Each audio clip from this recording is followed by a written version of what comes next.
Hi అండి, నమస్తే. Welcome back to food and good channel. ఇవాళటి రెసిపీ వచ్చి మైసూర్ మసాలా దోశ అండి. పర్ఫెక్ట్ కన్సిస్టెన్సీతో సీక్రెట్ టిప్స్తో ఈ మైసూర్ మసాలా దోశని ఇంట్లోనే ఈజీగా ఎలా ప్రిపేర్ చేయాలో చూద్దాం. ముందుగా దీనికోసం ఒక బౌల్ తీసుకొని అందులో 1 కప్పు మినపప్పు వేసుకోవాలండి. కొలతలన్నీ కూడా మనం ఏ కప్పుతో అయితే తీసుకుంటామో అదే కప్పుతో వేసుకోవాలి.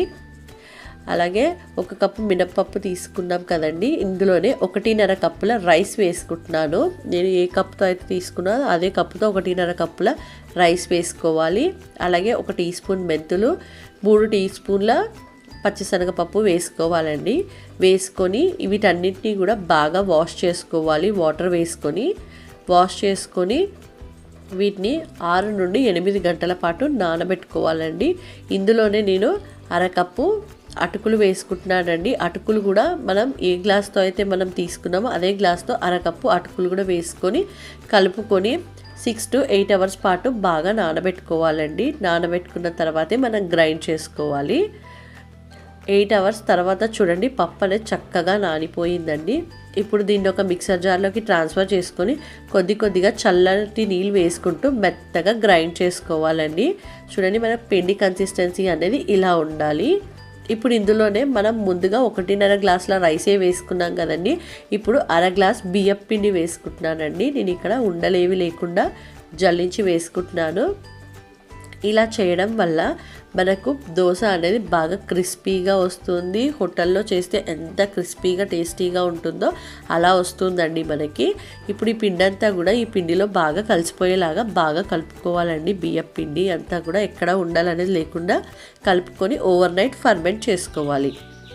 ఇప్పుడు రెడ్ చట్నీ కోసం స్టవ్ పై కడాయి పెట్టుకొని 1 టీ స్పూన్ ఆయిల్ వేసుకోవాలండి.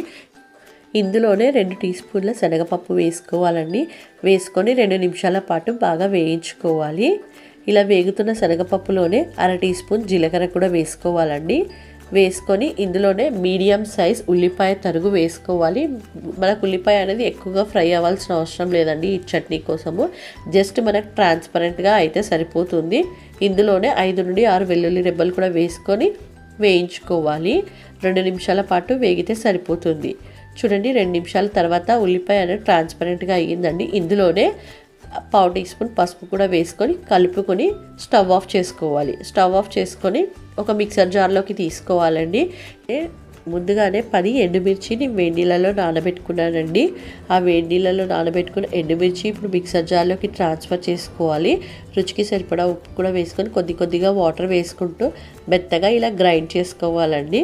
చట్నీ అనేది రెడీ అయిపోయింది. ఇందులోకే మనం తాలింపు కూడా వేసేసుకుంటే మనకు రెడ్ చట్నీ అనేది రెడీ అయిపోతుందండి. ఇప్పుడు మనం ఆలు మసాలా ఎలా ప్రిపేర్ చేయాలో చూద్దాం. ముందుగా స్టవ్ పై కడాయి పెట్టుకొని 2 టేబుల్ స్పూన్ల ఆయిల్ వేసుకోవాలండి. ఇందులోనే ఆవాలు, జీలకర్ర, సన్నగా కట్ చేసుకున్న అల్లం, పచ్చిమిర్చి ముక్కలు వేసుకోవాలండి.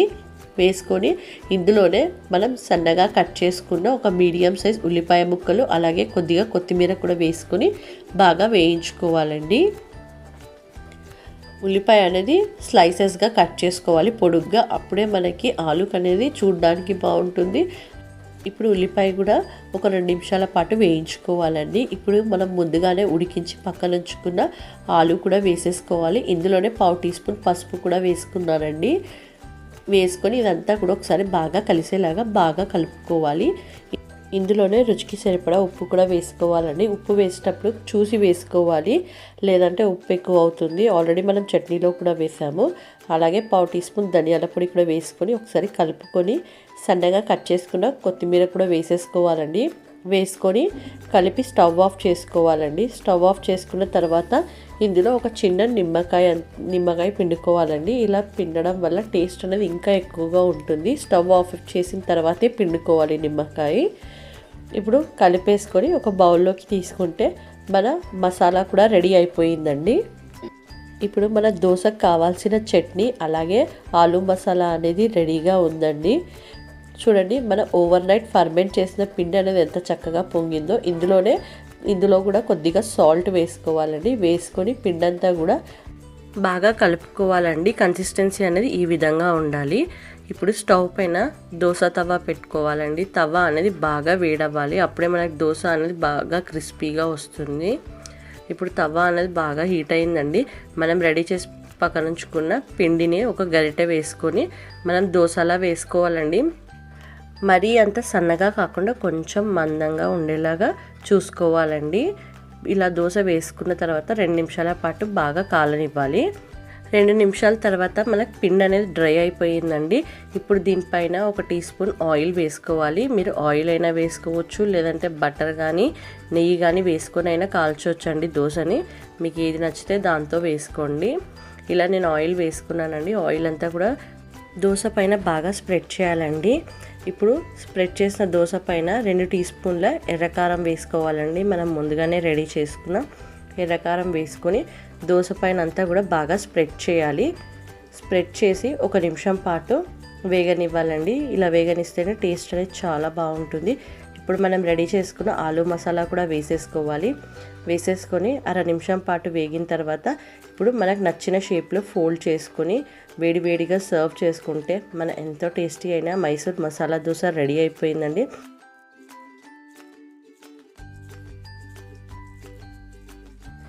మనం దోశ సర్వ్ చేసుకునేటప్పుడు 1 టీ స్పూన్ బటర్ వేసి సర్వ్ చేసుకుంటే టేస్ట్ ఇంకా బాగుంటుందండి.